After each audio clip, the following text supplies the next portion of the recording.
Ang tanong, hindi ba pwedeng pagsabayin, Director Canilao, ang ganitong klaseng kasunduan na yung bidder, yung nagsusubasta, nagsasubmit ng bid o siyang nagpopromesa sa gobyerno. Ito ang aming sisingilin sa loob ng 25 taon. Mas mababa dyan sa 4 na piso. Magsimula kami sa 2 piso hanggang sa umabot ng 4 na piso.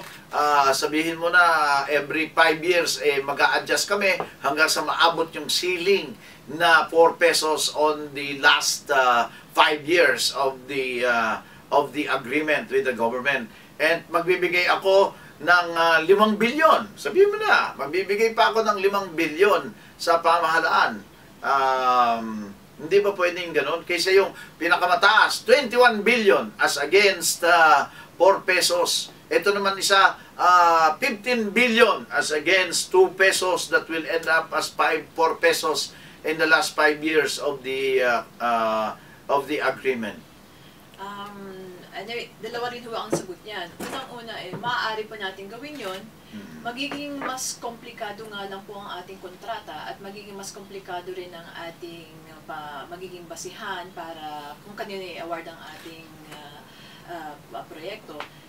Medyo iniiwasan ho natin na magkaroon kasi ng marami pang pagkakataon para question ng mga hindi nanalo yung ating evaluation.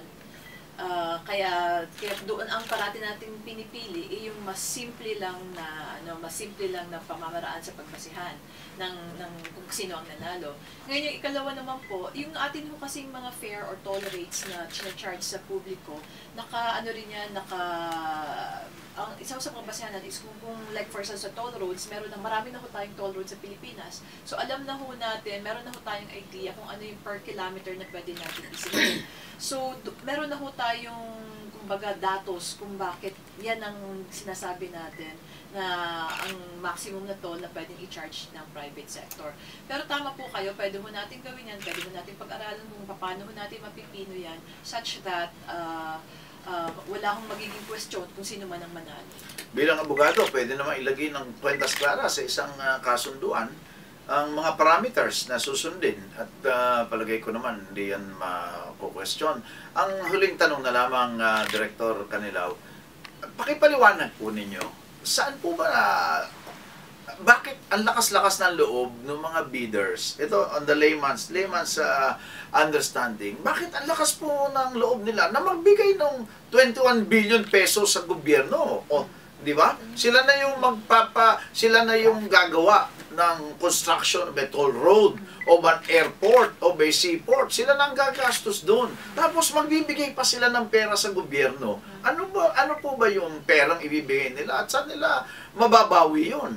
Unang-una ho, depende ho yun sa kanilang business plan. Like for example, kung meron ho silang toll road din na pag-aari, sila na yung nagpapatakbo, kung ang toll road na to mag-i-increase noong traffic papunta sa isa kanilang toll road, i-cross-subsidize nila to. So meaning, mas tataas ang kanilang negosyo overall.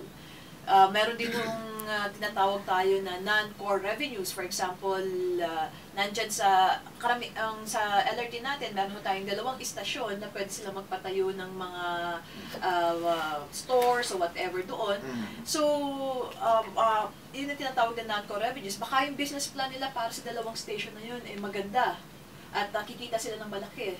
So, isa-subsidize din ho noon yung paggawa ng train or ng LRT. So, yun ho ang nagiging dahilan kung bakit nagbabayad pa sila sa gobyerno para makuha yung karapatan na magpatayo at mag-operate ng infrastructure na yun. So, yung negosyong infrastructure project na yun, yung pala may dagdag pa silang negosyong naiisip. Oo, marami pa silang ibang negosyong naiisip na overall, pagka nagawa natin to, mas, for example, pag nagawa natin itong toll road ito na magkoconnect ng SLEX at saka NLEX, mas tataas ang iba kong mga negosyo yan. Kasi bababa yung logistical, logistics na yung freight charges natin. O kaya, yung dadaanan ng toll road, marami na silang lupang nabili. Kaya lalaki ang value ng lupa doon sa dadaanan ng toll road. Yes. At marami silang negosyo pang may tatayo doon. Opo. Kaya para makuha yung proyektong sinusubasta ng gobyerno, toll road, magbabayad pa sila para makuha yung proyektong yon. Mas kontrolado nila yung business plan nila. Oho. Sana nga, magbabayad sila, pero mababa naman yung fare na kanilang sisingilin sa taong bayan. Naway yun ay pag-usapan at pag-isipang mabuti. Direktor Canilao mula sa isang mamamayan na nag-iisip ng kagalingan at kaginhawahan ng ating mga kababayan na ngayon ay talagang bawat sentimo ay kinakailangan tipirin sapagkat mahirap ang buhay.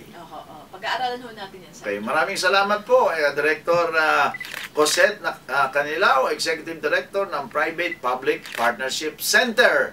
Sa inyo po lahat, isang magandang umaga. Yung last words muna. Sana ho, suportahan ho ng mga ating kababayan ng public-private partnership dahil malaki ho ang maitutulong nito in the long run. Hindi ho natin mararamdaman kaagad-agad. Pero 10 years from now, ito ho ang makikita ho natin na mag-iiba na talaga ang landscape ng Pilipinas, mas bababa ang ating mga babayaran dahil yung mga goods na nasa Davao o nasa Mindanao ay makakapunta dito sa Manila at sa Luzon, at saka yung mga nandito namang mga goods na nasa Luzon makakapunta ng mas mabilis at mas mura doon sa ating mga kababayan sa Mindanao. Maraming salamat po, Director Canilao. Ito po si Joey Lina, pansamantala nagpapaalam. Babalik sa susunod na linggo para sa isang edisyon pa rin ng Sagot Ko Yan!